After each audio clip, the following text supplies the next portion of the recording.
I've just finished reading part one of Suzanne Collins' Sunrise on the Reaping, the Haymitch Abernathy Hunger Games second quarter quell book, story, what have you.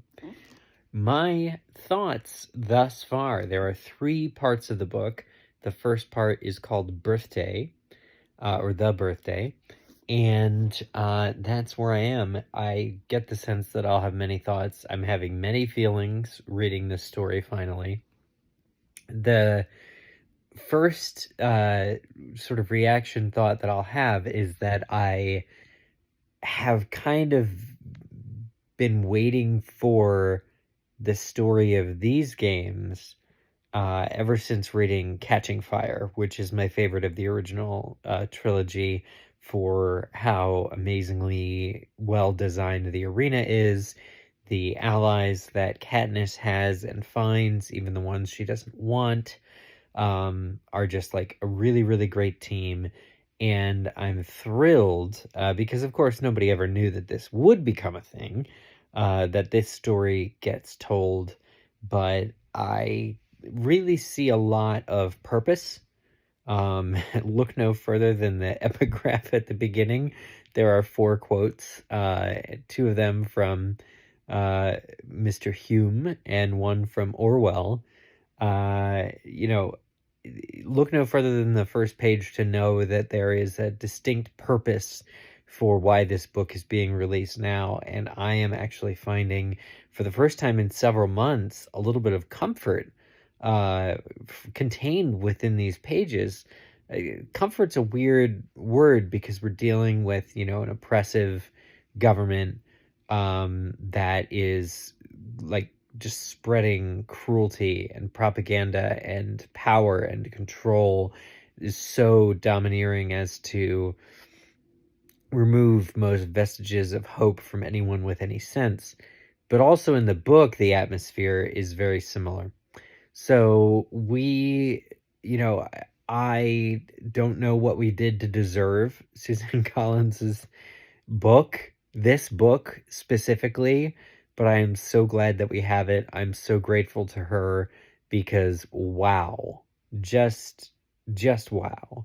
And another thing that I'll say, because I don't think I've gone on record or video before, but the Ballad of Songbirds and Snakes, which is, the President Snow story, I was very apprehensive about prior to going through that story, namely, actually, first with the movie version and then with the book, because I was worried that it would humanize Snow, President Snow.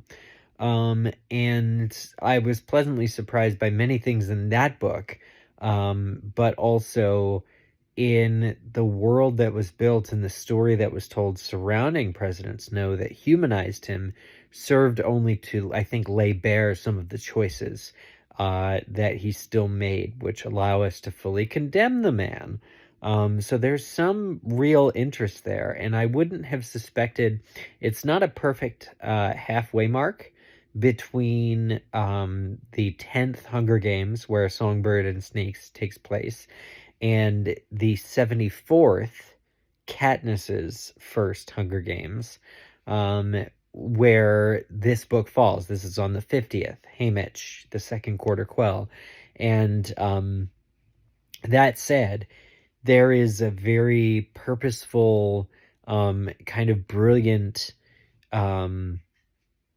momentum going into this book that shows that it is a worthy successor, but also the natural, even though 40 years have passed and only 24 have yet to pass before we get to Katniss, this feels like the midpoint in an overall arc.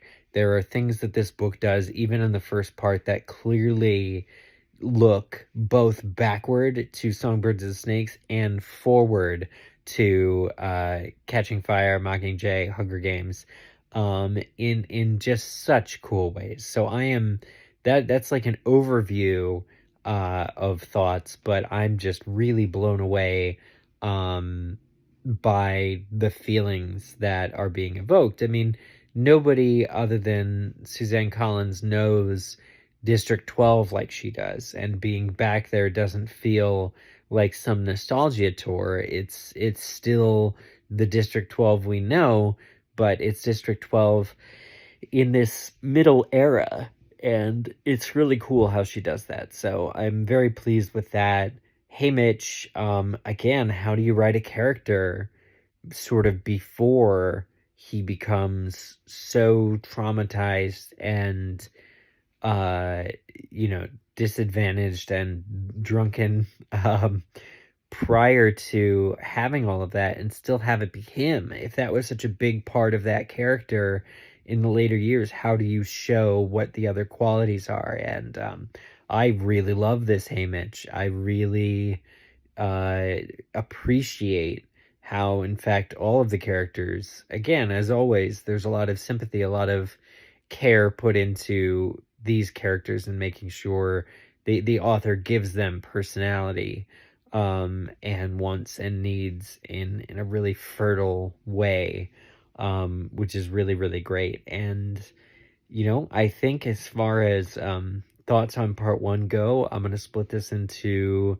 spoilers and non-spoilers, and to this point this has been the non-spoiler section, and for specific names and characters and things, we're gonna watch the next part, so we'll see. But I'm really just loving the book. I think it's on track to maybe being my favorite of them all. It's really, really friggin' smooth, and I just think this hits at the perfect time. So very grateful to Suzanne Collins for that. And if you're reading along, post some comments and thoughts as well. This is the non-spoiler, so don't spoil people, but let me know what you think.